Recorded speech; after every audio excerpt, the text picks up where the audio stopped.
आज हम लेकर आए हैं उत्तराखंड की बड़ी खबरें। उत्तराखंड में कोरोना मरीजों की संख्या लगातार बढ़ती जा रही है। मामला 18,571 पहुंच गया है, वहीं 250 लोगों की मौत हो गई है।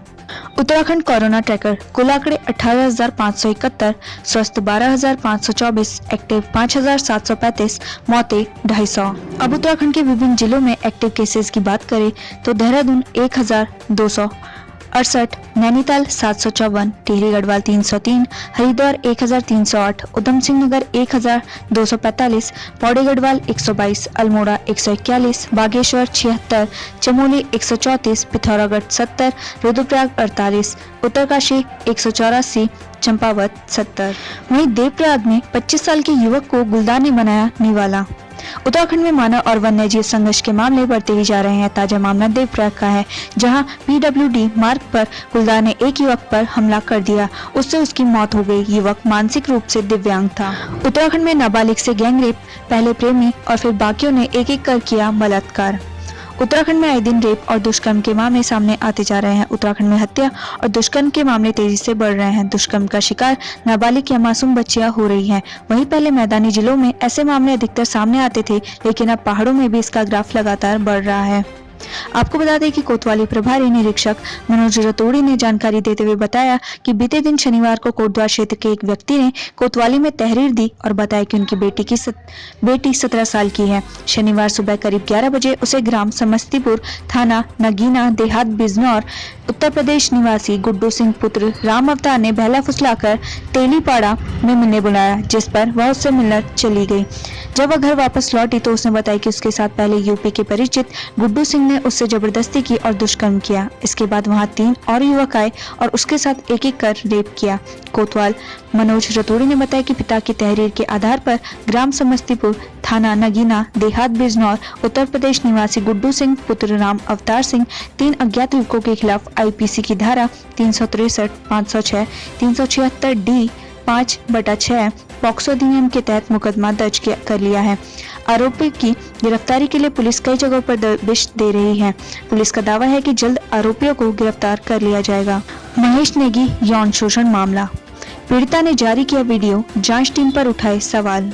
महेश नेगी पर यौन शोषण का आरोप लगाने वाली पीड़िता ने वीडियो जारी किया है। पीड़िता का कहना है कि पुलिस और जांच टीम विधायक से मिली हुई है, जिसकी वजह से जांच प्रभावित हो रही है। महेश नेगी को मीडिया में बोलते हुए सुना और उसमें जो कुछ आज उन्होंने बौखलाहट दिखाई, इससे साफ जाहिर होता है कि महेश नेगी मेरी जांच को मैनिपुलेट कर चुके हैं, क्योंकि मैं थाने में अब तक अपने बयान लिखाने कम से कम 6 बार जा चुकी हूँ और मुझे आज तक इस बारे में कोई बात नहीं पता चली है कि जांच में क्या चल रहा है। वो हर बार अपनी ऑडियो में आज वो मीडिया के सामने आए थे, उन्होंने इसमें यही बात रखी कि जांच में तथ्य सामने आ रहे हैं। इसका मतलब जांच की सारी जानकारी उनको पुलिस प्रशासन द्वारा दी जा रही है, क्योंकि मुझे तो इस बात का कभी पता नहीं चलता।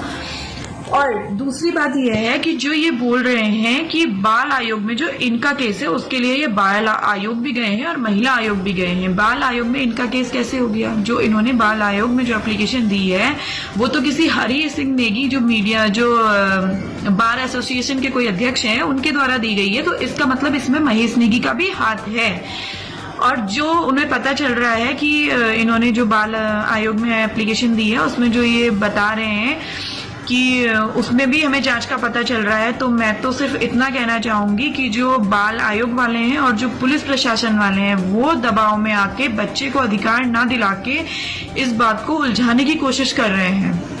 ये अपनी बातों से साफ जाहिर कर रहे हैं कि बाल आयोग में भी इन्होंने ये केस करवाया है, तो ये मैनिपुलेटिंग नहीं है तो और क्या।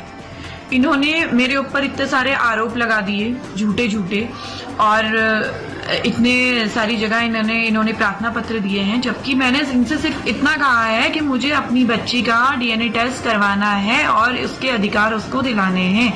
इस चीज को लेकर महेश नेगी भी 100% श्योर है कि बच्ची उन्हीं की है और मैं भी 100% श्योर हूँ कि बच्ची उन्हीं की है। और इस बात को DNA टेस्ट की बात तो सिर्फ इसलिए है ताकि सत्यता दुनिया के सामने आ सके।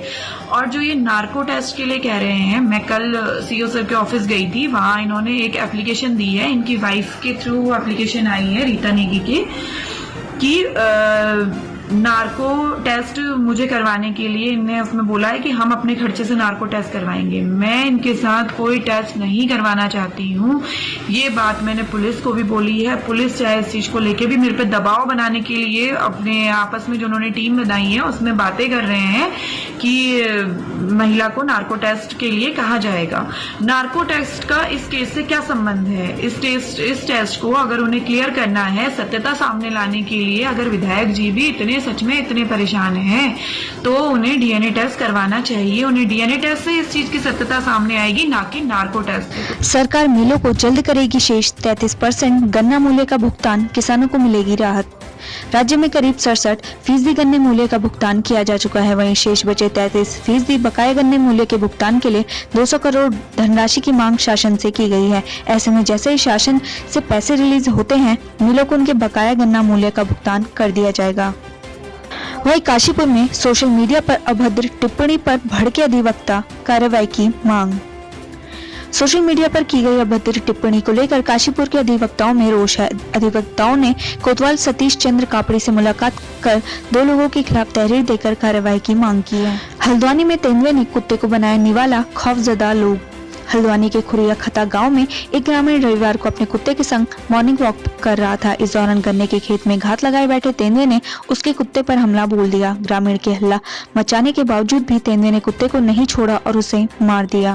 वीर चंद्र सिंह राजकीय मेडिकल कॉलेज के 5 संविदा कर्मियों को किया कार्यमुक्त। श्रीनगर के वीर चंद्र सिंह राजकीय मेडिकल कॉलेज के 5 संविदा कर्मचारियों की ड्यूटी समाप्त कर दी गई है। वहीं 1 महीने से अनुपस्थित चल रहे 2 संविदा कर्मियों को तत्काल ड्यूटी पर लौटने के आदेश भी दे दिए गए हैं। पितृपक्ष 2020 1 सितंबर से शुरू होंगे श्राद्ध, ये रहेगी प्रमुख तिथियां। ऐसा कहा जाता है कि अगर पितृ खुश हैं तो ईश्वर की भी आप पर कृपा होती है। पितरों को खुश करने के लिए हमें श्रद्धा भाव के साथ उनका तर्पण, पूजा, ब्रह्मभोज एवं दान करना चाहिए। इसी श्रद्धा का प्रतीक होते हैं श्राद्ध। उत्तराखंड विद्वत सभा के प्रवक्ता आचार्य विजेंद्र प्रसाद ममगई ने बताया कि श्राद्ध भाद्रपद शुक्ल पूर्णिमा से अश्विन मास की अमावस्या तक होते हैं। माना जाता है कि इस समाधि में के दौरान पितृ स्वर्गलोक, यमलोक, पितृलोक, देवलोक, चंद्रलोक व अन्य लोकों से सूक्ष्म वायु शरीर धारण कर धरती पर आते हैं। उत्तराखंड में बाहर से आने वालों के लिए पास लिमिट खत्म, 2 शर्तों का करना होगा पालन। उत्तराखंड में लोगों को सरकार ने 2 शर्तों के साथ राज्य में प्रवेश करने की बड़ी छूट दे दी है। 2 शर्तों का आपको पालन करना होगा। आइए जानते हैं कि वह कौन सी 2 शर्तें हैं जिनका पालन करके आप राज्य में बिना रोक टोक और बिना किसी अनुमति के प्रवेश पा सकते हैं।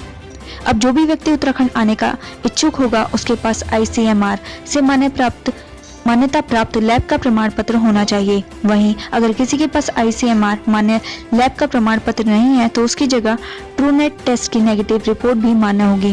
कुल मिलाकर कोरोना की नेगेटिव रिपोर्ट होना आवश्यक है। दूसरा यह है कि आने वाले हर व्यक्ति को स्मार्ट सिटी पोर्टल पर रजिस्ट्रेशन करना अनिवार्य होगा। इन दोनों शर्तों को पूरा करने के बाद कोई भी राज्य में प्रवेश पा सकता है। उत्तराखंड बोर्ड 11वीं कक्षा में अगले महीने होंगे एडमिशन, अलग से तैयार हो रही SOP। उत्तराखंड बोर्ड के स्कूलों में 11वीं में प्रवेश अगले माह से शुरू होंगे। स्कूल बदलने वाले छात्रों के लिए अलग से SOP तैयार की जा रही है। सरकारी स्कूलों में ज्यादातर कक्षाओं में प्रवेश की प्रक्रिया शुरू हो चुकी है, लेकिन उत्तराखंड बोर्ड का रिजल्ट हाल में ही आने के बाद 11वीं कक्षा में प्रवेश की प्रक्रिया होगी। दूसरे स्कूलों में प्रवेश लेने वाले छात्रों के लिए गाइडलाइन तैयार की जा रही है। उन्हें TC व अन्य दस्तावेज लेने में किसी तरह की दिक्कत ना हो, इसकी भी व्यवस्था की जा रही है। डॉक्टर भीमराव अंबेडकर पर अशोभनीय टिप्पणी, BSP कार्यकर्ताओं ने की कार्रवाई की मांग। सोशल मीडिया पर बाबा साहिब के खिलाफ अभद्र टिप्पणी करने वाले बसपा कार्यकर्ताओं में रोष है। बसपा पदाधिकारियों ने SSP से मुलाकात कर दोषियों के खिलाफ कार्रवाई की मांग की। वहीं रुड़की में हाथी की मौत से वन महकमे में मचा हड़कंप। बंदरजोड़ गांव में बीती रात एक हाथी का शव मिला। सूचना मिलते ही मौके पर पहुंची वन विभाग की टीम ने शव को कब्जे में लेकर पोस्टमार्टम के लिए भेज दिया। कोरोना वायरस इन उत्तराखंड, निजी अस्पतालों में कोरोना मरीजों का इलाज शुरू। देहरादून जिले में कोरोना संक्रमित मरीजों की बढ़ती संख्या को देखते हुए अब निजी अस्पतालों में भी कोरोना मरीजों का उपचार शुरू कर दिया गया है। पटेल नगर स्थित श्री महंत इंद्रेश अस्पताल ने तो कोरोना संक्रमित मरीजों को भर्ती करना भी शुरू कर दिया है। वहीं हिमालयन अस्पताल जौलीग्रांट ने भी तैयारियां पूरी कर ली हैं। संभवतः सोमवार से यहाँ कोरोना के मरीजों को भर्ती किया जाएगा। इसके अलावा नंदा की चौकी स्थित सुभारती मेडिकल कॉलेज अस्पताल में भी यह सुविधा शुरू होने वाली है। पिथौरागढ़ के मेवला ग्लेशियर में 3000 मीटर की ऊंचाई पर बनेगी लैब, जाने किन उपकरणों का अध्ययन में होगा इस्तेमाल। उच्च हिमालय क्षेत्र के अध्ययन के लिए पिथौरागढ़ जिले में पहली प्रयोगशाला बनने जा रही है। पंचाचूली पर्वत की तलहटी में 3000 मीटर की ऊंचाई में मेवला ग्लेशियर में अगले माह से लैब काम शुरू हो जाएगा। इसके लिए करीब 3 करोड़ रुपए की रकम भी मंजूर हो गई है। यह हाई एल्टीट्यूड लैब बनने के बाद ग्लेशियरों के अध्ययन में एकदम सटीक जानकारी मिल सकेगी। नई तकनीक के उपकरण भी इस लैब में लगाए जाएंगे। वहीं उत्तराखंड के अर्धसैनिक बलों के 38 जवान कोरोना पॉजिटिव, अकेले आईटीबीपी के 34 जवान संक्रमित। अल्मोड़ा और चंपावत जनपद में शनिवार को अर्धसैनिक बलों के 38 जवान कोरोना संक्रमित पाए गए। इनमें से 35 जवान आईटीबीपी और 3 जवान एसएसबी के हैं।